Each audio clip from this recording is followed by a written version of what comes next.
Capítulo 5. Prostetnik Bogón Gels no era agradable a la vista, ni siquiera para otros bogones. Su nariz respingada se alzaba muy por encima de su pequeña frente de cochinillo.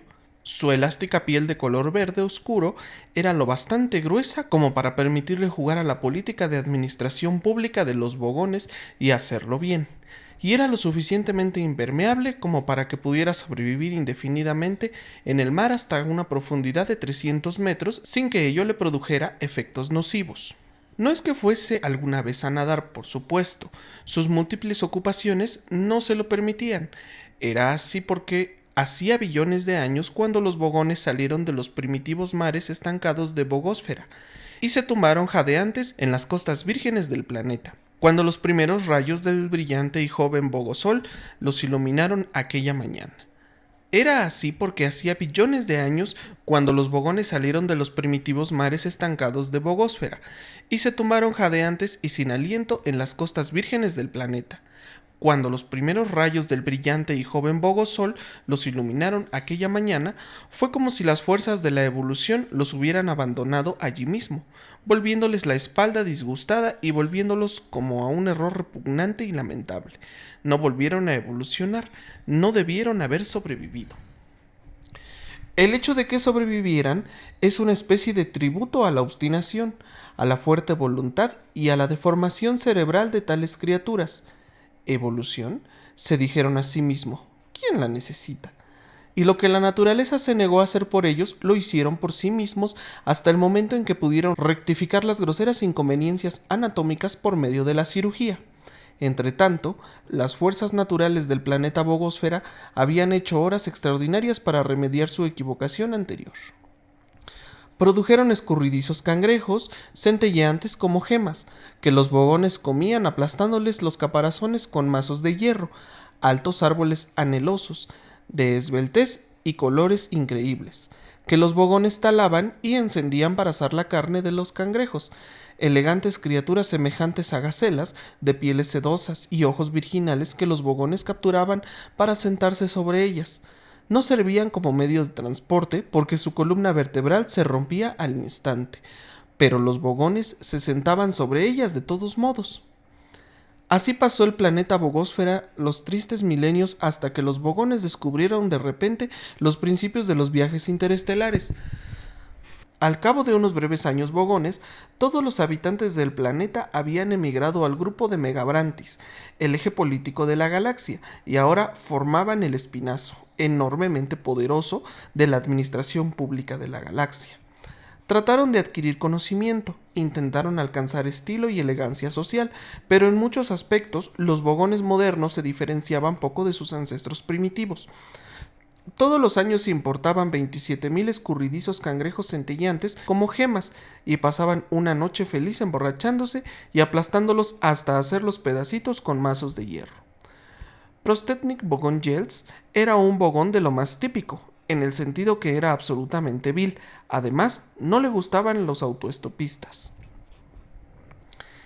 En alguna parte de la pequeña cabina oscura, situada en lo más hondo de los intestinos de la nave insignia de Prostetnik Bogón Gels, una cerilla minúscula destelló nerviosamente. El dueño de la cerilla no era un bogón, pero conocía todo lo relativo a los bogones y tenía razones para estar nervioso. Se llamaba Ford Perfect.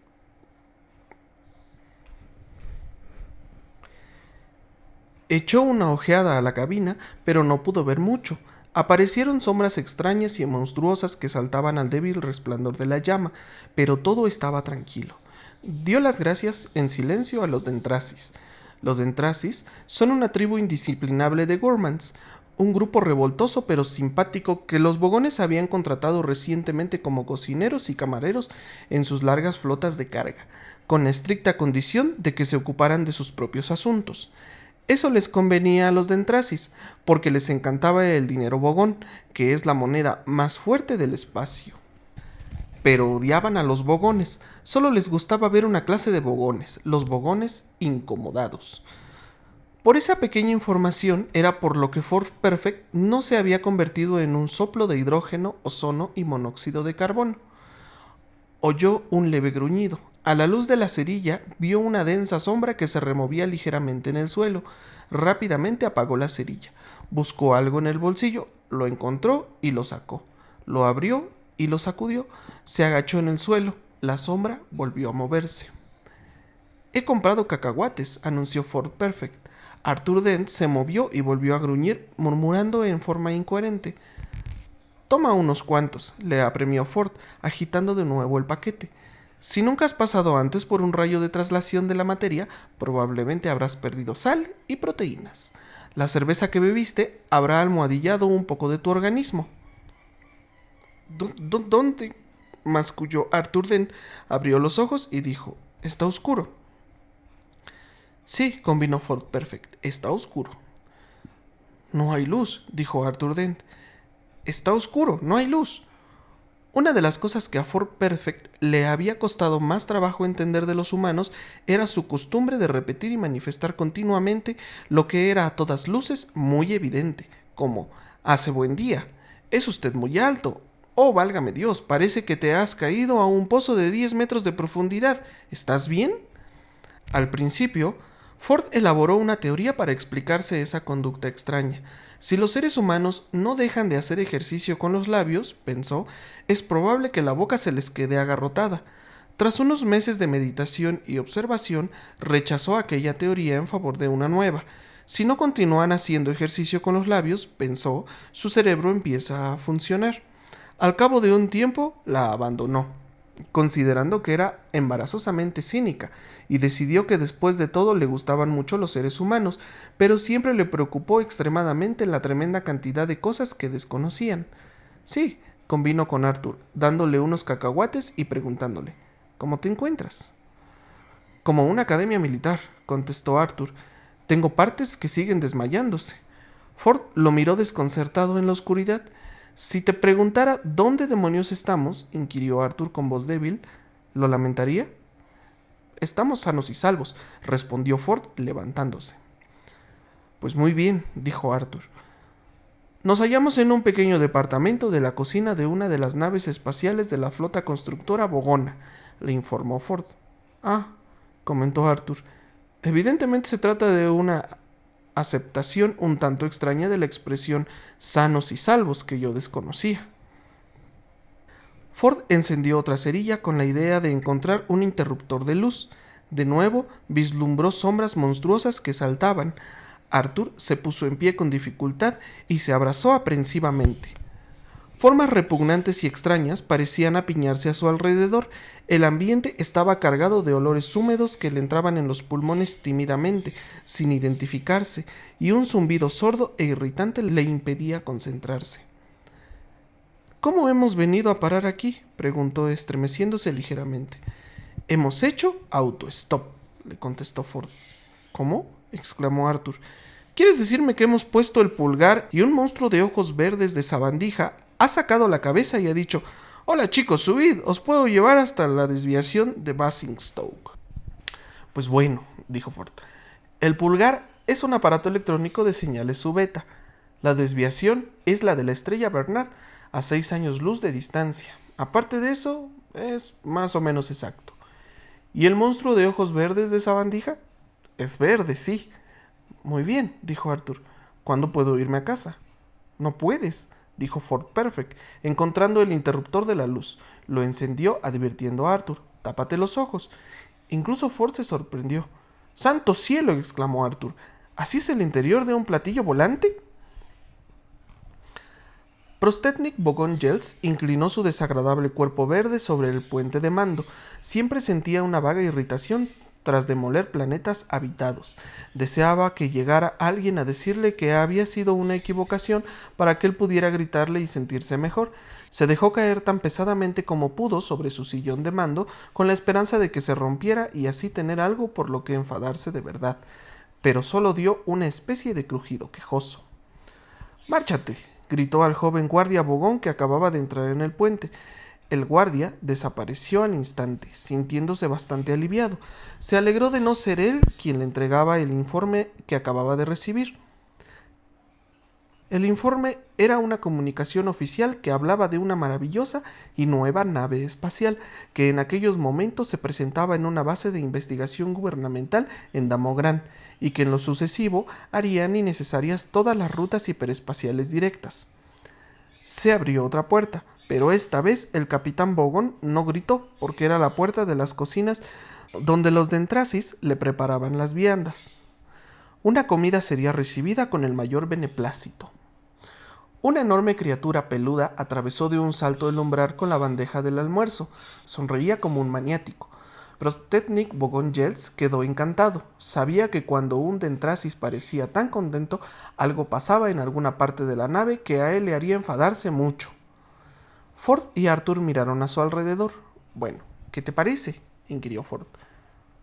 ¿No es un poco sórdido? Ford frunció el ceño ante los mugrientos colchones, las tazas sucias y las indefinibles prendas interiores extrañas y malolientes que estaban desparramadas por la angosta cabina. Bueno, es una nave de trabajo, ¿comprendes?, explicó Ford. Aquí es donde duermen los Dentrasis. Creí que habías dicho que se llamaban bogones o algo así. Sí, dijo Ford. Los bogones manejan la nave y los Dentrasis son los cocineros. Ellos fueron quienes nos dejaron subir a bordo. Estoy algo confundido, dijo Arthur. Mira, echa una ojeada a esto, le dijo Ford. Se sentó en un colchón y empezó a revolver en su bolso. Arthur tanteó nerviosamente el colchón antes de sentarse. En realidad tenía muy pocos motivos para estar nervioso, porque todos los colchones que se crían en los pantanos de Squarchelowseta se matan y se secan perfectamente antes de entrar en servicio. Muy pocos han vuelto a la vida. Ford tendió el libro a Arthur. ¿Qué es esto?, preguntó Arthur. La guía del autoestopista galáctico. Es una especie de libro electrónico. Te dice todo lo que necesitas saber sobre cualquier cosa. Es su cometido.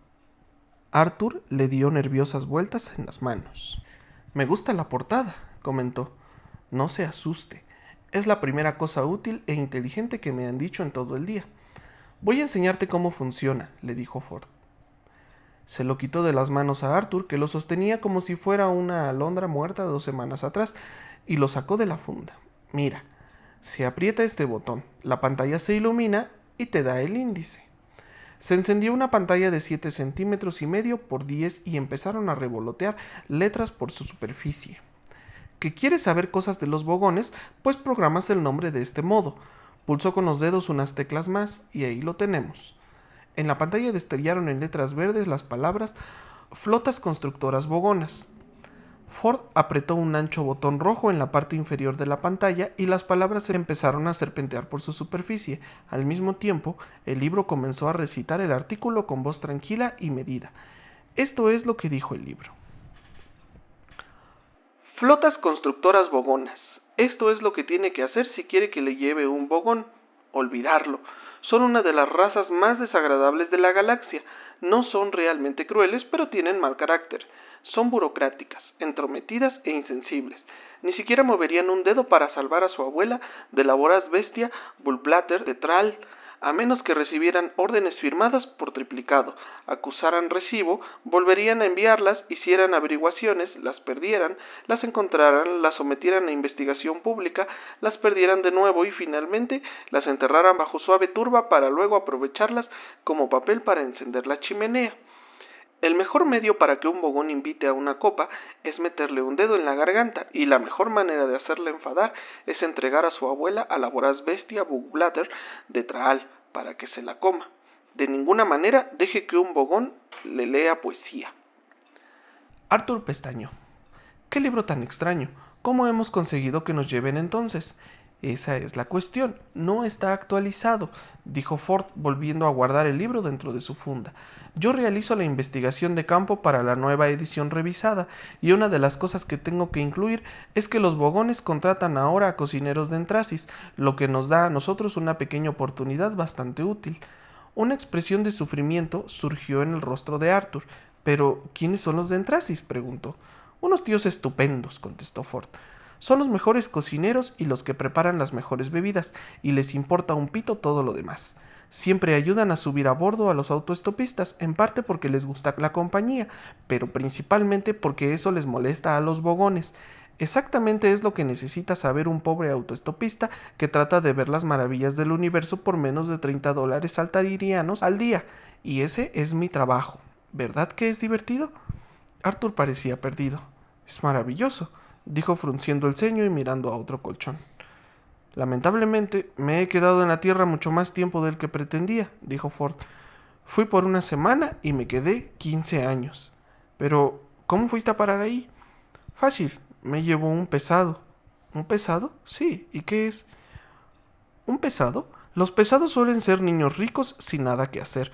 Van por ahí buscando planetas que aún no hayan hecho contacto interestelar y les anuncian su llegada. ¿Les anuncian su llegada? Arthur empezó a sospechar que Ford disfrutaba haciéndole la vida imposible. Sí, contestó Ford. Les anuncian su llegada.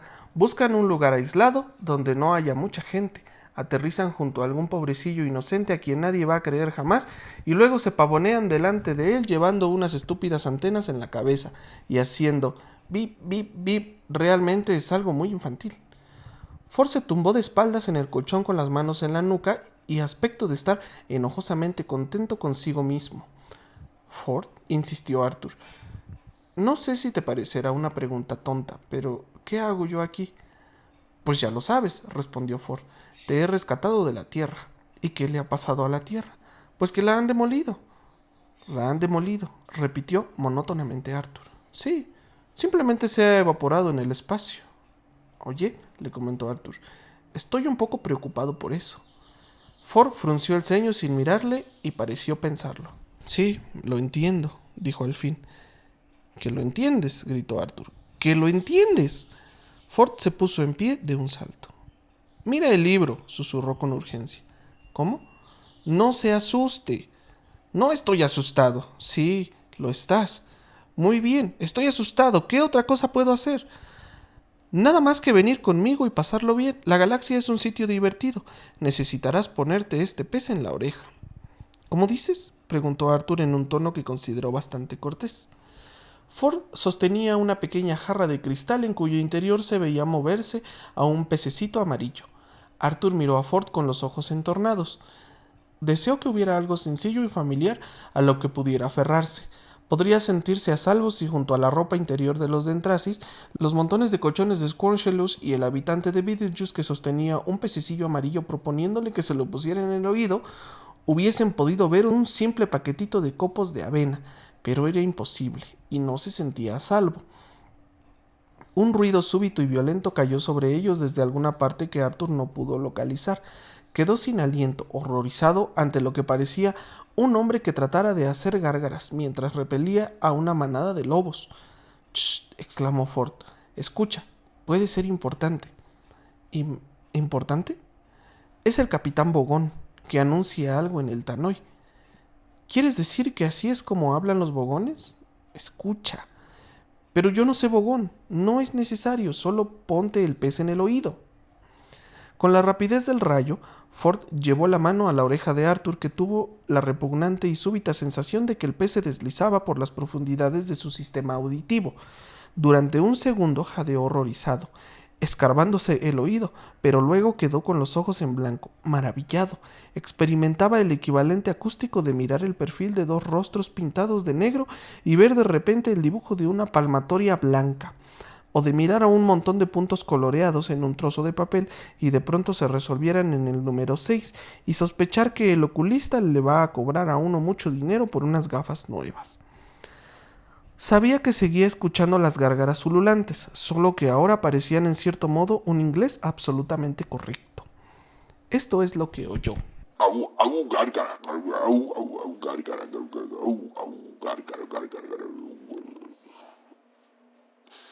Debería divertirse. Repito el mensaje. Habla el capitán. De manera que dejad lo que estéis haciendo y prestad atención.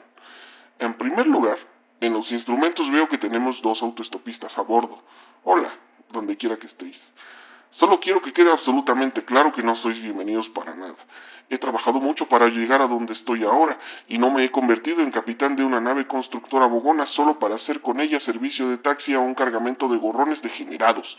He enviado a un grupo para buscaros, y en cuanto os encuentren, os echaré de la nave. Si tenéis mucha suerte, quizás os lea algunos poemas míos. En segundo lugar, estamos a punto de entrar en el hiperespacio de camino a la estrella Bernard. Al llegar, nos quedaremos 72 horas en el muelle para aprovisionar y nadie abandonará la nave durante ese tiempo. Repito, se cancelan todos los permisos para bajar al planeta. Acabo de tener una desdichada aventura amorosa y no veo por qué tenga que divertirse nadie.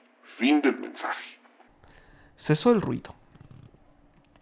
Para su vergüenza, Arthur descubrió que estaba tirado en el suelo, hecho un ovillo con los brazos tapándose la cabeza. Sonrió débilmente. Un hombre encantador, dijo. Ojalá tuviera yo una hija para prohibirle que se casara con un... No lo necesitarías, le interrumpió Ford. Los bogones tienen tanto atractivo sexual como un accidente de carretera. No te muevas, añadió cuando Arthur empezó a enderezarse. Será mejor que te prepares para el salto al hiperespacio. Es tan desagradable como estar borracho. ¿Y qué tiene de desagradable el estar borracho? Pues que luego pides un vaso de agua. Arthur se quedó pensándolo. Ford le dijo, ¿sí? ¿Qué está haciendo ese pez en mi oído?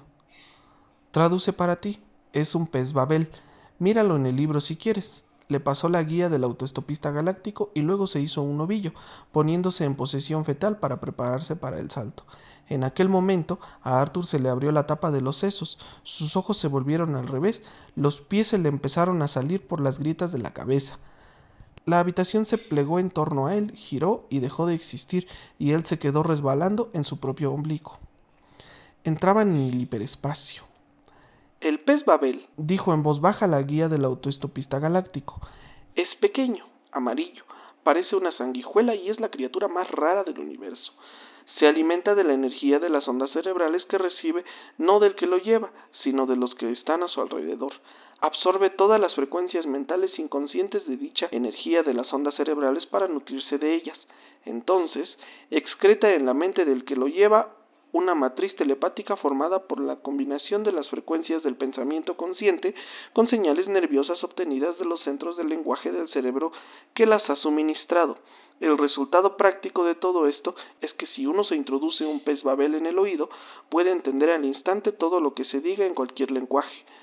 Las formas lingüísticas que se oyen en realidad descifran la matriz de la onda cerebral introducida en la mente por el pez Babel. Pero es una coincidencia extrañamente improbable el hecho de que algo tan impresionantemente útil pueda haber evolucionado por pura casualidad, y algunos pensadores han decidido considerarlo como la prueba definitiva e irrefutable de la no existencia de Dios. Su argumento es más o menos el siguiente. Me niego a demostrar que existo, dice Dios, porque la demostración anula la fe, y sin fe no soy nada. Pero, dice el hombre, el pez Babel es una revelación brusca, ¿no es así? No puede haber evolucionado al azar. Demuestra que vos existís y por lo tanto, según vuestros propios argumentos, vos no. Quod erat demonstrandum. Válgame Dios, dice Dios, no había pensado en eso, y súbitamente desaparece en un soplo de lógica. Bueno, eso era fácil. Dice el hombre que vuelve a hacer lo mismo para demostrar que lo negro es blanco y resulta muerto al cruzar el siguiente paso cebra. La mayoría de los principales teólogos afirma que tal argumento es un montón de patrañas, pero eso no impidió que Olúnculo Fid hiciese una pequeña fortuna al utilizarlo como tema central de su libro Todo lo que hace callar a Dios, que fue un éxito de ventas. Entretanto, el pobre pez Babel, al derribar eficazmente todas las barreras de comunicación entre las diferentes razas y culturas, ha provocado más guerras y más sangre que ninguna otra cosa en la historia de la creación. Arthur dejó escapar un gruñido sordo. Se horrorizó al descubrir que el salto al hiperespacio no lo había matado. Ahora se encontraba a 6 años luz del lugar donde habría estado de la Tierra, si no hubiese dejado de existir. La Tierra.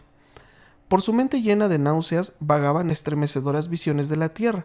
Su imaginación no tenía medios para asimilar la impresión de que el planeta ya no existiera. Era demasiado grande. Avivó sus sentimientos pensando que sus padres y su hermana habían desaparecido. No reaccionó. Pensó en toda la gente a quien había querido. No reaccionó. Entonces pensó en un absoluto desconocido que 2 días antes había estado detrás de él en la cola del supermercado y sintió una súbita punzada.